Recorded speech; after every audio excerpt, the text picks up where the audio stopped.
আসসালামু আলাইকুম।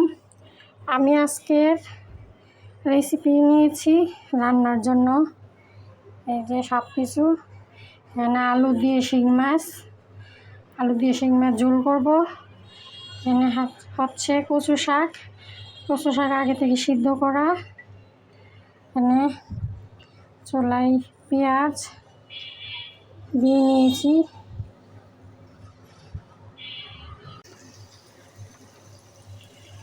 এখানে আমি পেঁয়াজ, এলাচি, দারচিনি, তেজপাতা দিয়েছি। পেঁয়াজটা ভাজা হচ্ছে।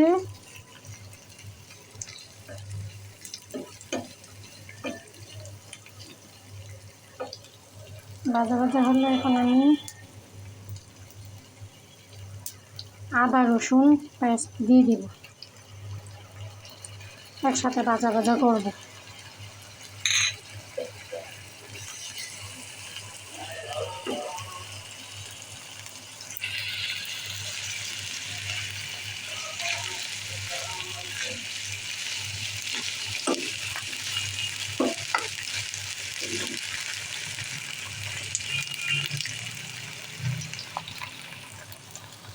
এখানে আমি কড়াই বসিয়ে নিয়েছি। এখানে আমি পেঁয়াজ পেস্ট আর রসুন পেস্ট দিয়ে নিচ্ছি।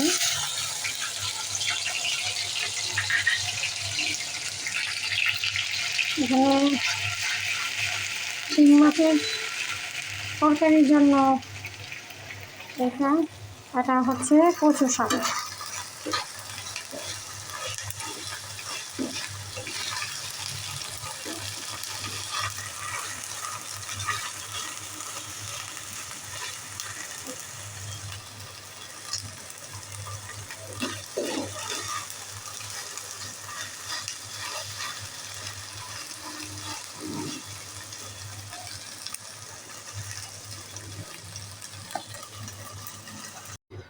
এখানে আমার কচু শাকের জন্য মশলা কষানো হয়েছে। এখন আমি কচু শাকটা দিয়ে দিব।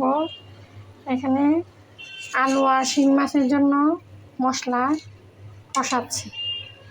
এখন আমি এখানে কচু শাকটা দিয়ে দিব।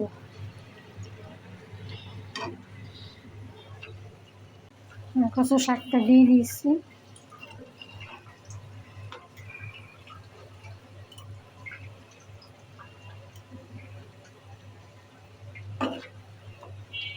কচু শাক আস্তে আস্তে হবে।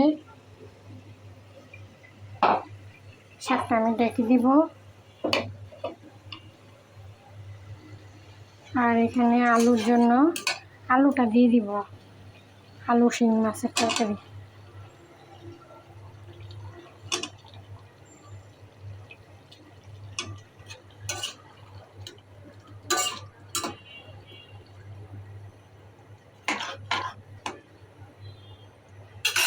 এখন আমি ডেকে দিব।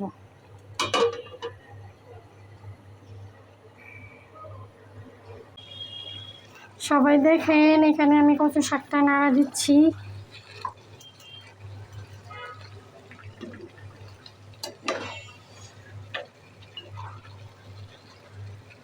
আস্তে আস্তে হবে।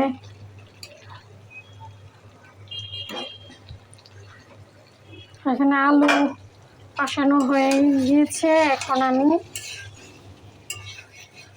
মাছটা দিয়ে দিব, শিং মাছ।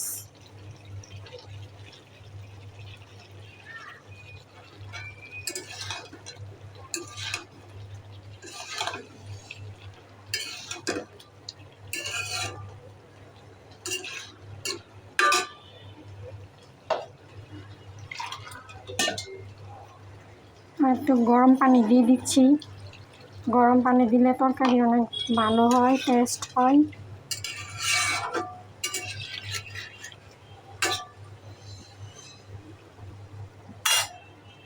এখন আমি ডেকে দিব।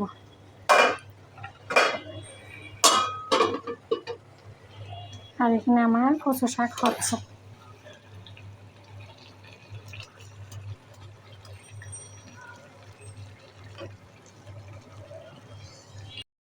এখানে আমার কচু শাক আস্তে আস্তে হচ্ছে। আমি পানিটা শুকিয়ে নিয়েছি। এখন আমি কাঁচামরিচ দিব। কাঁচামরিচ দিয়ে জিরে দিব,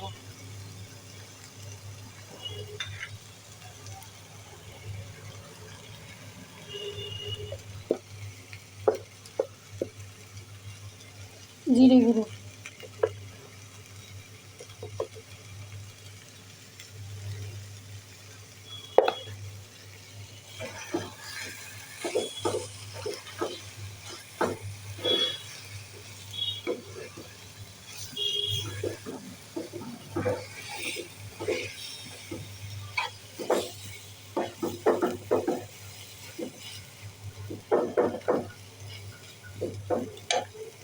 হচ্ছে।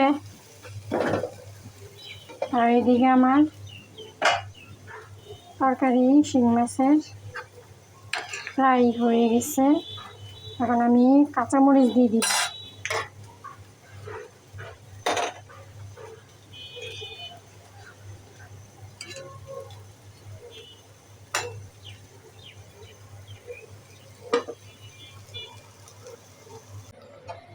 এই যে আজকের দিনের জন্য আমার কচু শাক হয়ে গেছে। কচু শাক ভাজা হয়ে গেছে। সবাই এক একজন এক এক রকম করে। আমি আজকে সিমের বিচি ছাড়া কচু শাক রান্না করছি। এটাই এক স্বাদ। আর হচ্ছে শিং মাছের ঝোল আমার হয়ে গেছে।